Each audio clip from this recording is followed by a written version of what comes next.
రాష్ట్రంలో ప్రజలకు మరింత సంక్షేమాన్ని అందిస్తామంటూ బీఆర్ఎస్ తమ ఎన్నికల మేనిఫెస్టోను విడుదల చేసింది. ఇప్పటికే అందుతున్న సంక్షేమ పథకాలను విస్తరించడంతో పాటు కొత్త పథకాలను అమలు చేస్తామని సీఎం కేసీఆర్ ప్రకటించారు.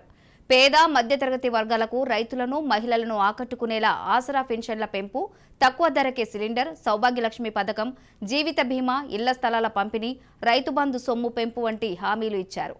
మొత్తంగా రాష్ట్రంలో కోటి కుటుంబాలను ఆకట్టుకునేలా వివిధ అంశాలను మేనిఫెస్టోలో చేర్చారు. దీనిపై విపక్షాలు విరుచుకుపడుతున్నాయి. గత మేనిఫెస్టోలోని హామీలనే అమలు చేయలేని సీఎం కేసీఆర్ ఇప్పుడు కొత్తగా ప్రకటించిన మేనిఫెస్టోలోని హామీలను మాత్రం ఎలా అమలు చేస్తారని అంటున్న బీజేపీ స్టేట్ కిసాన్ మోర్చా అధ్యక్షులు కొండపల్లి శ్రీధర్ రెడ్డితో మా ఖమ్మం ప్రతినిధి ఉపేందర్ ఫేస్ టు ఫేస్. రాష్ట్ర ప్రజలకు సంక్షేమ పథకాలు మరింత చేరువదేసే దిశగా బీఆర్ఎస్ పార్టీ మేనిఫెస్టో విడుదల చేసింది అని చెప్పేసి ఇప్పటికే చెప్తున్న పరిస్థితి కనిపిస్తుంది. ఈ నేపథ్యంలోనే బీఆర్ఎస్ ప్రకటించిన మేనిఫెస్టోపై విపక్షాలు మాత్రం ఆందోళన చేస్తున్న పరిస్థితి కనిపిస్తుంది. ప్రధానంగా ఏదైతే రైతులకు సంక్షేమ పథకాలు, అదేవిధంగా మహిళలకు అన్ని రకాల సామాజిక వర్గాలకు కూడా తమ మేనిఫెస్టో సుముఖంగా ఉంటుందని చెప్పేసి చెప్తున్నారు. కానీ విపక్షాలు మాత్రం దీన్ని ఆందోళన చేస్తున్నారు. ప్రధానంగా బీఆర్ఎస్ పార్టీ ప్రజా సంక్షేమ పథకాలు తీసుకొచ్చాము అని చెప్పేసి ఇప్పటికి మేనిఫెస్టోలు కూడా దాన్ని ప్రకటిస్తున్నామని చెప్తున్నారు. దీని గురించి మీరేమంటారు? ప్రజా సంక్షేమం అంటే ఏంది అసలు నిర్వచనం చెప్పాలా?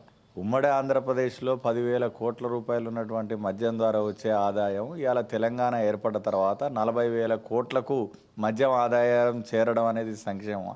ఈరోజు అనేక మంది చిన్న వయసులోనే భర్తలను కోల్పోయి ప్రతి గ్రామం కూడా బార్లు బీర్లతోనే ఇలా మొత్తము సామాజిక జీవన విధ్వంసం జరుగుతుంది. చిన్న వయసులోనే భర్తలను కోల్పోతున్న వాళ్ళు తెలంగాణ వ్యాప్తంగా వాళ్ళ సంఖ్య రోజు రోజుకు పెరుగుతూ ఉంది. సామాజిక దురాచారాలు కూడా పెరుగుతున్నాయి. సిగ్గుండాల ఈ ముఖ్యమంత్రికి ఇవాళ సంక్షేమ రాజ్యం నడుస్తుంది తెలంగాణ అని చెప్పడం కోసం. నిన్న ప్రకటించినటువంటి మేనిఫెస్టో కూడా అధికారం చేజారిపోతుందన్నటువంటి ఆందోళన ముఖ్యమంత్రి గారిలో కనపడతా ఉంది. ఇలా బీఆర్ఎస్ పార్టీ నాయకుల్లో కనపడతా ఉంది.